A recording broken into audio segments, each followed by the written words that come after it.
Hello and welcome to the Secular Buddhism Podcast, a podcast that presents Buddhist teachings, concepts, and ideas from a secular perspective. You don't need to use what you learn from Buddhism to be a Buddhist. You can use what you learn to simply be a better whatever you already are. I am your host, Noah Rasheta, and let's jump into today's topic. This is episode number 181. Today I wanted to talk about the topic of kindness, specifically self-kindness or self-compassion.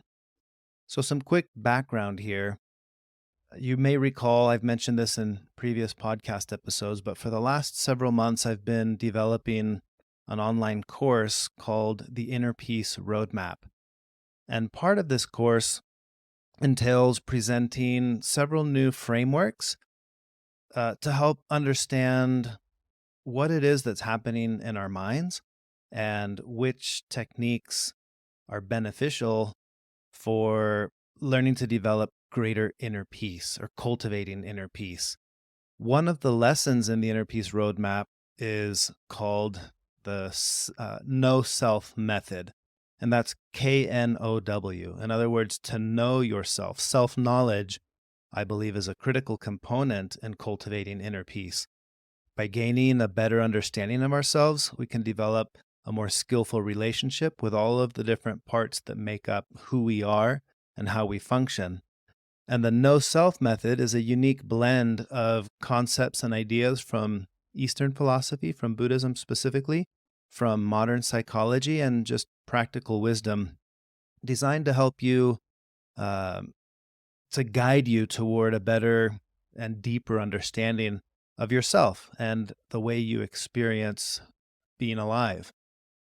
It invites you to explore, Know Self is an acronym, so it invites you to explore kindness, non-self, observation, wisdom, stress, emotions, liberation, and fluid flexibility. Those are 8 powerful concepts that together form the pillars of this Know Self method.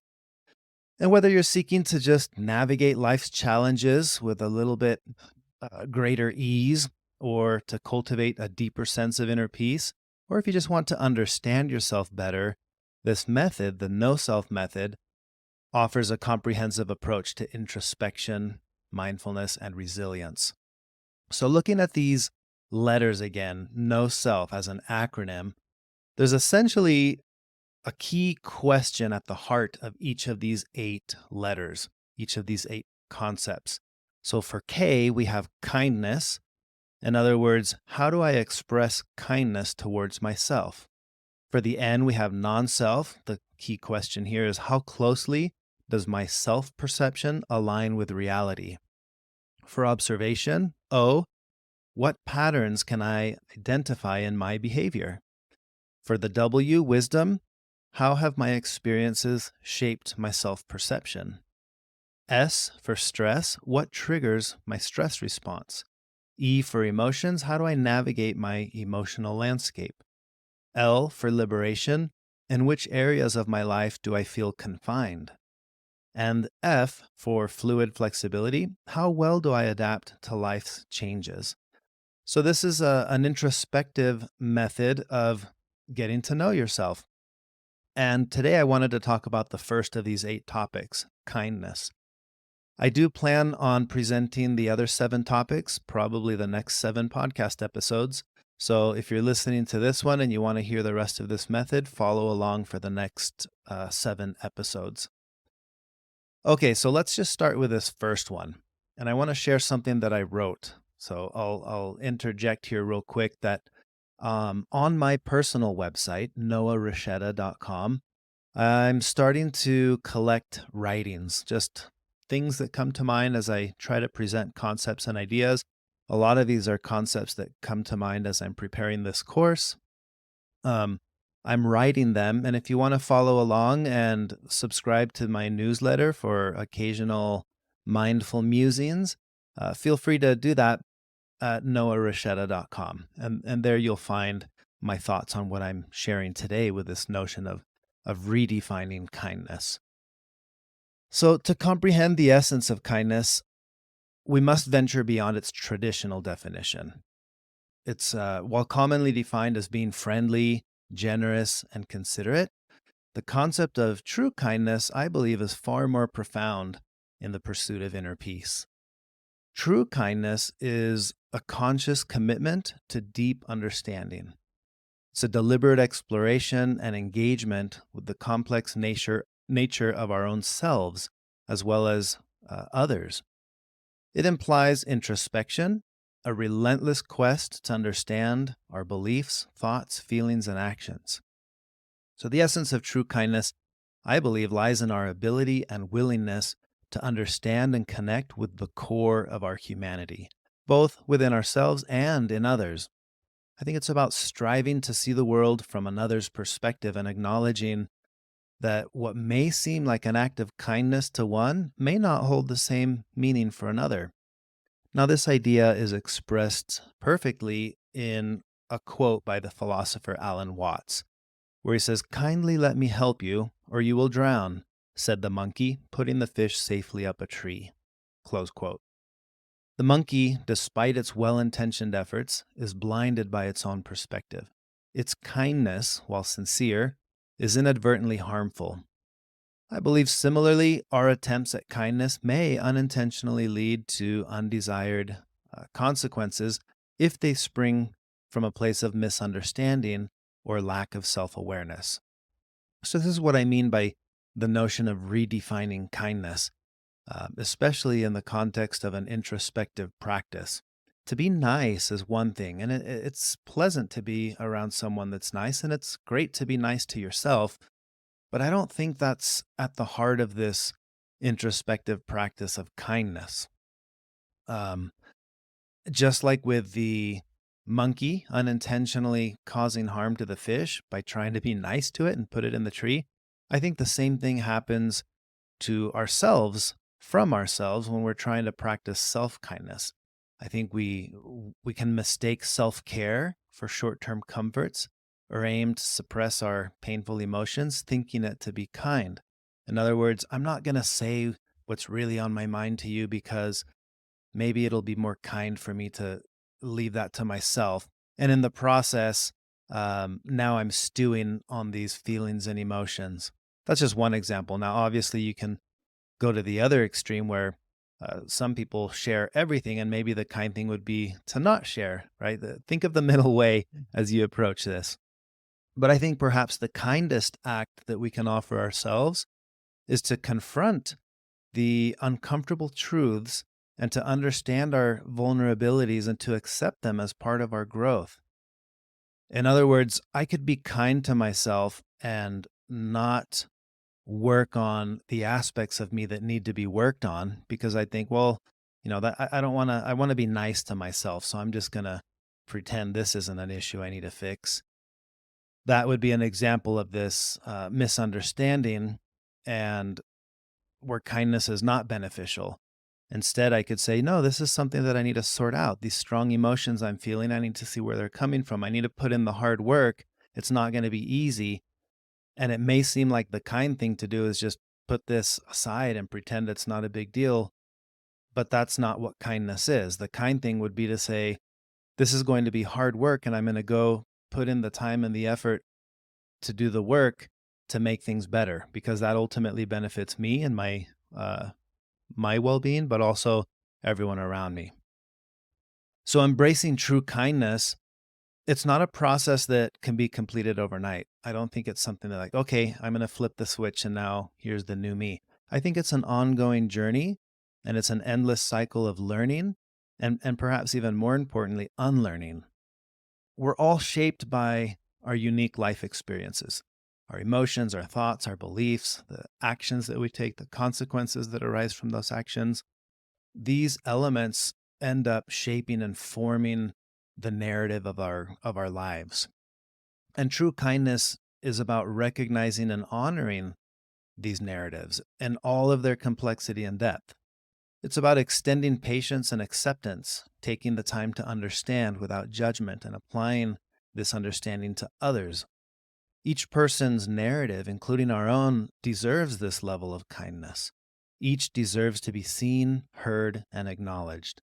So thinking back real quick to this analogy of the monkey and the monkey, in trying to be kind but interjecting its own perspective of reality onto the fish, who has a whole different perspective of reality, that is a misguided kindness that has unintended harmful consequences.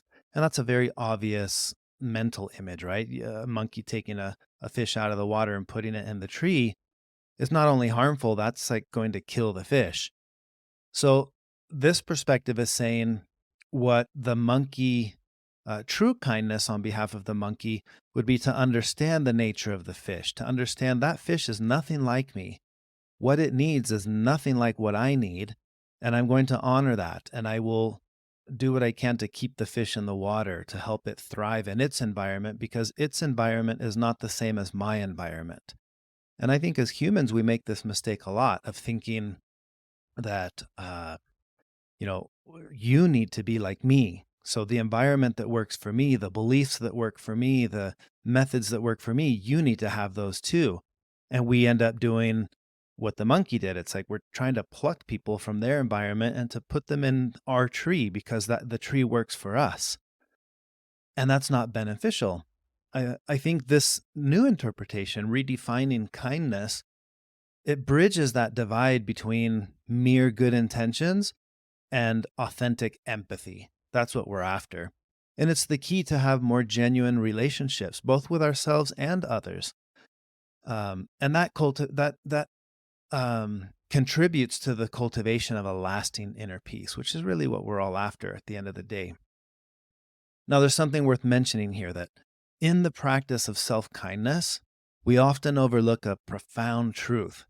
Our relationship with ourselves sets the tone for our relationship with others.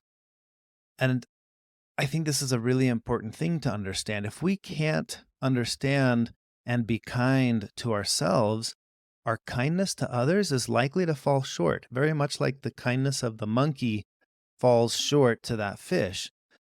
And while this realization may be unsettling, I think it's also empowering because it provides us with the knowledge and the capacity to affect change. How do we do that? Well, I think the key here is to say, if I don't understand you very, very well, then I should definitely not be assuming what I think is best for you. If that's true, that's also true about myself. If I don't truly understand myself, what is the source of my thoughts and feelings and emotions, my beliefs, understanding how my actions contribute to my life and the life of everyone around me. What are the consequences of my actions? How are those consequences creating experiences for me and for others? If I don't have a thorough understanding of this for myself, I may be like that monkey that's doing things that I think are kind for me that are actually not beneficial. So I think that's an important thing to keep in mind. I think the truest form of kindness isn't just about being friendly, generous, or considerate. It's about a conscious effort to understand, respect, and accept the complexities of our own inner world and the inner world of others. I think it's about striving to understand ourselves and to understand others in a deep, whole way. So, with this topic, I hope that we'll remember that every effort that we make to understand is an act of profound kindness. It has ripple effects that resonate within us, nurturing a sustainable and resilient inner peace. So we should try to be kind. We should strive to be kind, but not only in our actions, but in our understanding. For it's in this deeper comprehension that I believe the true spirit of kindness resides. So that's the topic I wanted to share today. And again, in the context of self practice, how can I be kind to myself? I wanted to offer a few suggestions here. So the first practice is giving yourself daily compliments. Now, here's the thing. If you're honest with yourself, you probably give yourself daily criticism. Most of us do.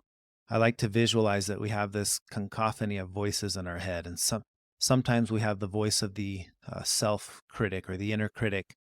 And that's a loud voice that says, it expresses thoughts like, you idiot, why did you do this? Or you're so dumb. Um, that that voice serves a purpose. It's the voice that you want screaming at you if you're standing too close to the edge of a cliff, or if you hear rustling in the bushes and there's a chance that it's a snake or a tiger. That's the voice in our head that screams at us. But in day-to-day life, it's also the voice that's very critical. So we can counter that voice not by trying to just eliminate it, but recognizing there are other voices. Let's listen closely. There is the voice of the inner coach, and the inner coach might be more skillful at giving us daily compliments. Well, we can strengthen and increase that as a practice, giving ourselves daily compliments. So the idea here is to give yourself a genuine compliment at least once a day, and make this centered around character or actions. Don't make this about appearance. So an example here would be, you put in the hard work and you accomplish one of your goals. You could tell yourself, good job for completing the goal, but even more importantly, you could say, good job for putting in the effort to complete this task you wanted to achieve. That way you're complimenting the hard work. Not necessarily the outcome, but you're complimenting the work that it took for that outcome to be produced. It would be easy to do this for someone else. If you imagine, I like to imagine myself like there's two of me, and it's me complimenting the other me, because that's rather than me complimenting me. I don't like to think of myself as just one single person or entity. So it's almost like this voice is complimenting this other aspect of me. Like, hey, good job for putting in the effort. The part of you that worked hard, that needs to be rewarded. You can play around with this overall idea, but the idea is to give yourself a daily compliment. Another one is to practice mindfulness. This brings a non-judgmental awareness to the present moment, including your thoughts, emotions, and physical sensations. This helps to cultivate greater self-compassion and to develop a kinder relationship with yourself. Because what you notice when you start to pay attention in a non-judgmental way to what's happening inside, you start to notice there are a lot of processes, like these inner voices I was mentioning before. There's a part of me that has the voice of the inner critic. There's the part of me that has the voice of the inner narrator. There's the part of me that has the voice that's almost like the angel and the devil on the shoulder, like that analogy. One's saying, good job. The other one's saying, no, you didn't do good enough. Both of those are aspects of my thoughts. And I like to practice mindfulness where I just pay attention. What am I hearing? What am I feeling? What am I thinking? What am I sensing? But in a non-judgmental way. I'm not trying to shush the one voice. I'm just trying to pay attention. What's actually happening here? In the process of doing that, I start to feel a greater sense of compassion for each of those aspects of myself. So in this case, the voice of the inner critic, or if you want to picture this like the devil on your shoulder, you can have compassion for that voice. Like, wow, okay, I see you're all riled up. Why does this mean so much to you? Where's that coming from? I feel compassion for you for being so wound up with this. It's an interesting practice, but give it a try. Then challenge your self-criticism. When you do have these thoughts that arise in a harsh tone like that, just remember, just because you think it doesn't mean it's true. You can challenge your own thoughts and beliefs. And I like to add, but really, at the end of every thought. So if I notice that inner voice saying something like, you're such an idiot, then I challenge and say, yeah, but am I?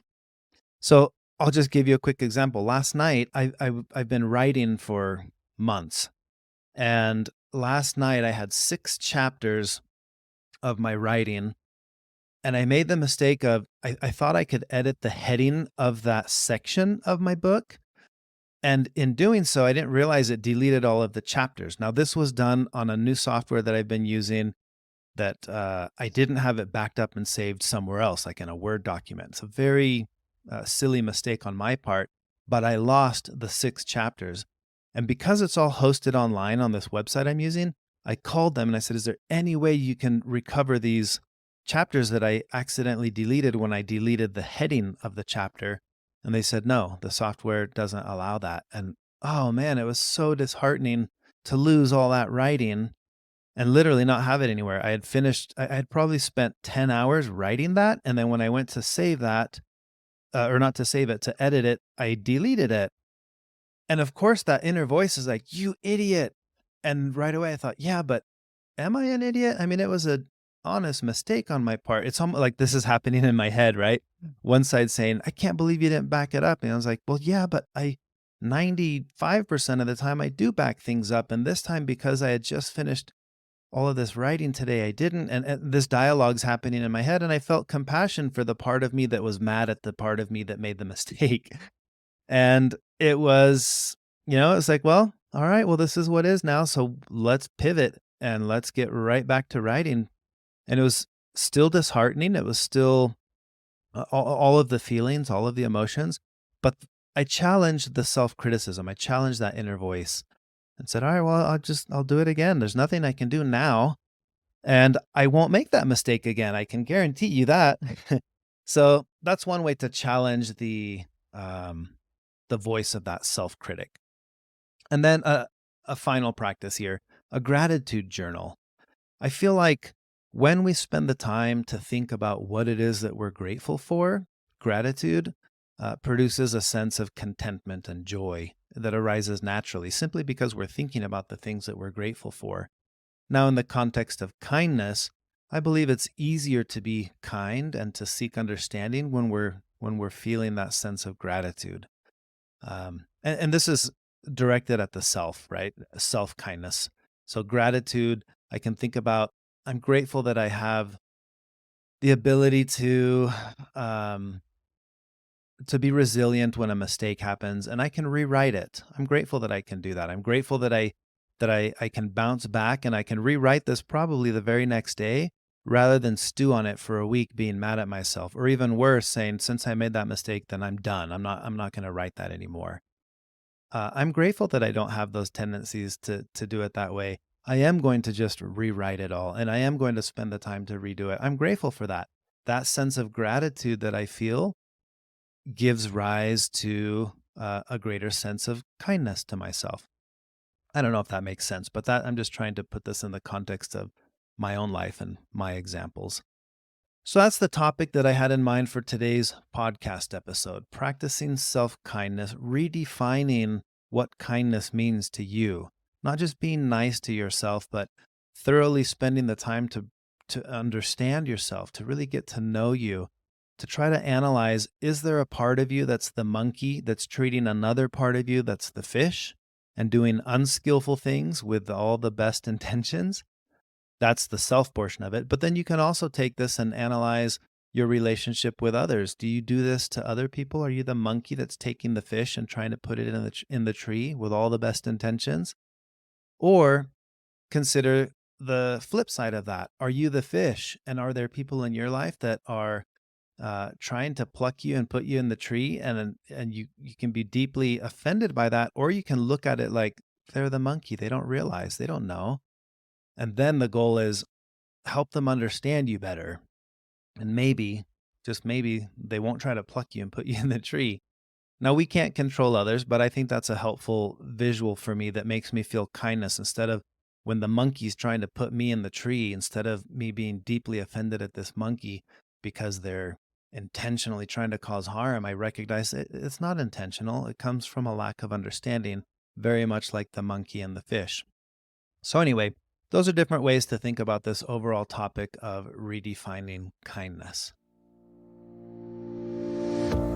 Thank you for listening to the Secular Buddhism Podcast. If you enjoyed today's topic and you want to learn more, visit secularbuddhism.com, where I have links to my books, courses, podcast episodes, and information for how to join the Secular Buddhism Podcast community. Thank you for listening. Until next time.